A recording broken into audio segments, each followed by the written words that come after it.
Representative Jasmine Crockett, it is great to have you with us here on Spectrum News 1.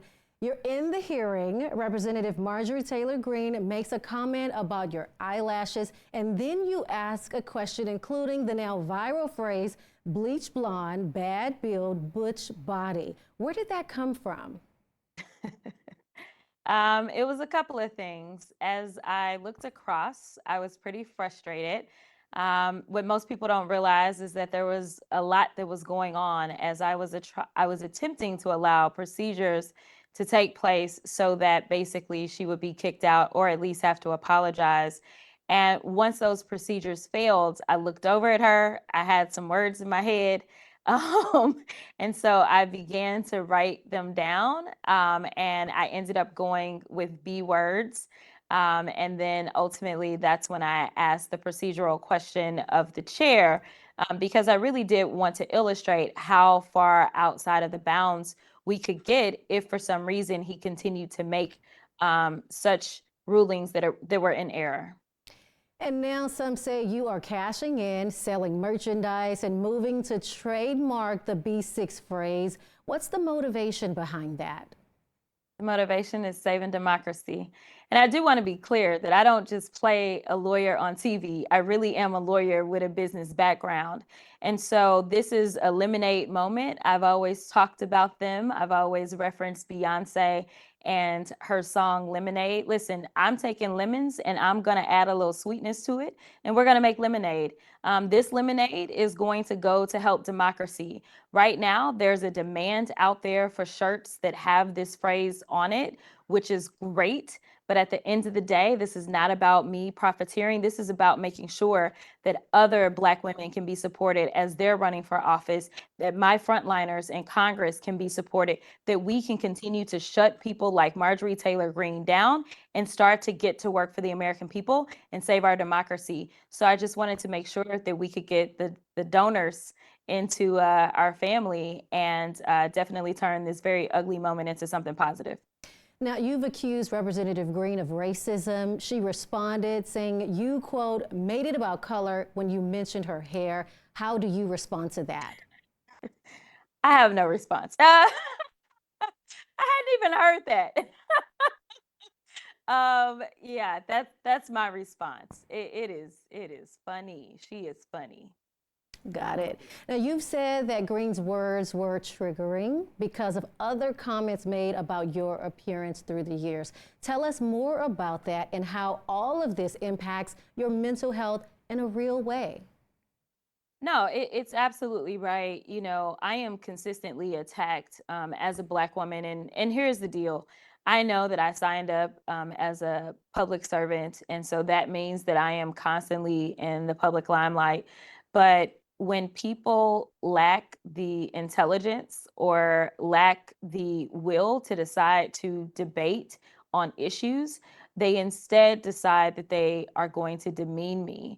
And so MAGA has absolutely made a point to consistently go after my hair, my lashes, my nails, everything except for my exact skin color. And it's nothing more than dog whistle that Marjorie was ushering in when she said that, because she knows the types of remarks that they make about me and my appearance. And it's honestly just off limits. But here's the deal. I signed up for this job. I knew what I was getting into. So that's that. The problem is that Marjorie decided to cross these boundaries within the sanctity of the halls of Congress. And that's why it was such a big deal, because if there's one place that I'm supposed to be able to just do my job, it's when I'm walking in the halls of Congress. Now, as it relates to my mental health, you know, I've been Black my whole life. So when it comes down to the hate or the racism that I experience, not that it's okay, but once you've dealt with it for a while, then you come up with your own coping mechanisms. My pastor actually was calling me during the hearing.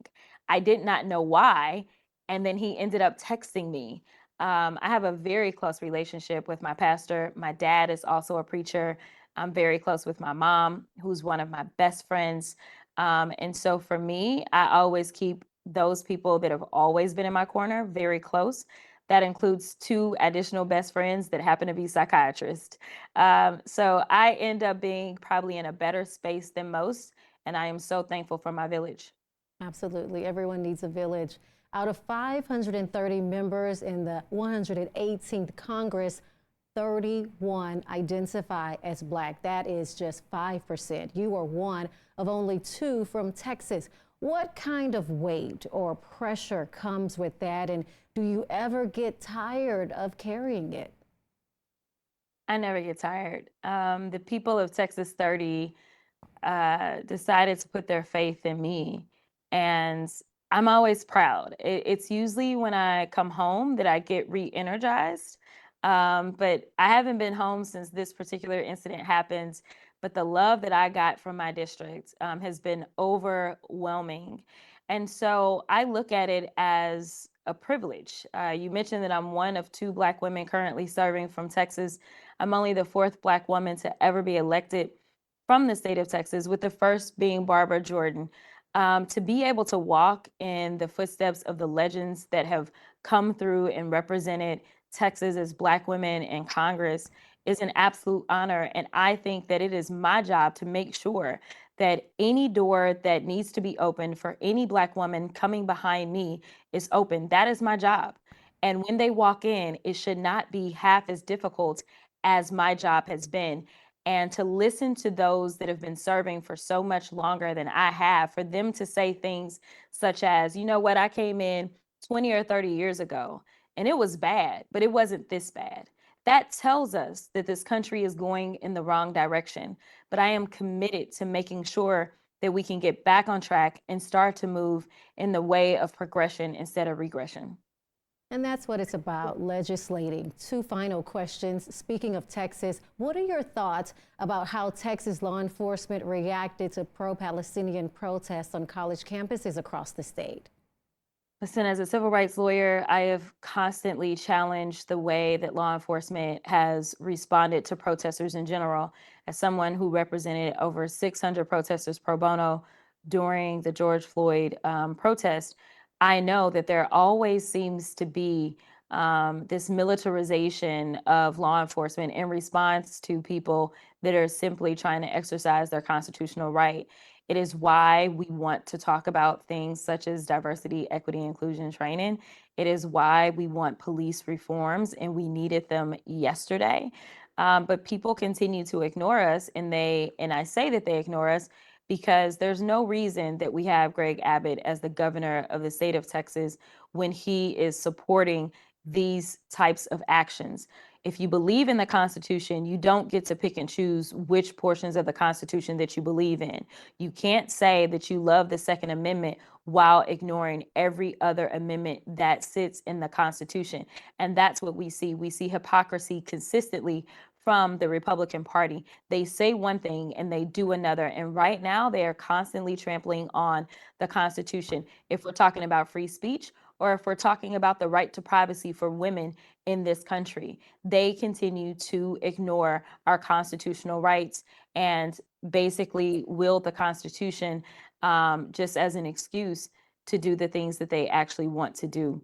So I take issue with it. I also obviously take issue with the recent pardon that the governor decided to give to someone who was a trusted law enforcement agent who was found guilty unanimously by a jury of his peers of killing a protester. It tells you who our governor and our elected officials in Texas have decided their enemies are. And they have decided that we, the people, are the enemies instead of actually making real assessments of who it is that is harming us as Texans. What do you make of the allegations against fellow Democrat Henry Cuellar? Do you think this will hurt Democrats in Texas or have any impact at all? I don't think it's going to hurt us in Texas. Listen, we know that there is a criminal justice system. Henry Cuellar was facing these allegations when he went through his primary 2 years ago. In fact, the raid took place during his primary 2 years ago, and the people of his district decided that they would still nominate him. He then went on and he was able to win. So The deal is, I think that Henry has such a long-standing relationship with his constituents, whether you're talking about his service on the state level or his service on the federal level, that it seems like right now his constituents are willing to give him the benefit of the doubt, and they are probably going to wait until the process takes place to determine whether or not they will continue to stand with him or not. Final question. I am a mental health therapist, and I am aware that a lot of children and teens are also feeling attacked and hated on and bullied. What is your message to them? What advice do you have for them in terms of how to handle the haters? Yeah, you know what? I was in a hearing today, and I was trying to remember exactly what this baby boy has said to me because I was going to repeat it. But I went to a school to speak, an elementary school, and this little black boy walked up to me afterwards and he said something to the effect of, "Do you think that we will ever be equal in this country?" And it broke my heart because we're talking about an elementary baby boy that is thinking about equality and equity. And I said, "Do you want me to be honest?" And he said, "Yes." And I said, "I don't know that I believe that we will get there in my lifetime, but that doesn't mean that you should ever question your worth. You are more than enough. You are intelligent." And I just started to pour into him. And what I would say to every teen or child that is being bullied, listen, haters are always going to hate. But the reality is that if they got time to worry about you, that means that you're doing something right. And so wear it as a badge of honor. You have to be able to flip these situations on their head. And while I can't say that I am excited about the position that I was put in by my colleague, what I did decide to do was think about it, be smarter, and flip it on its head. You are more than enough, is what I would say. Representative Crockett, thank you for your time and sharing your input. We appreciate it. Thank you.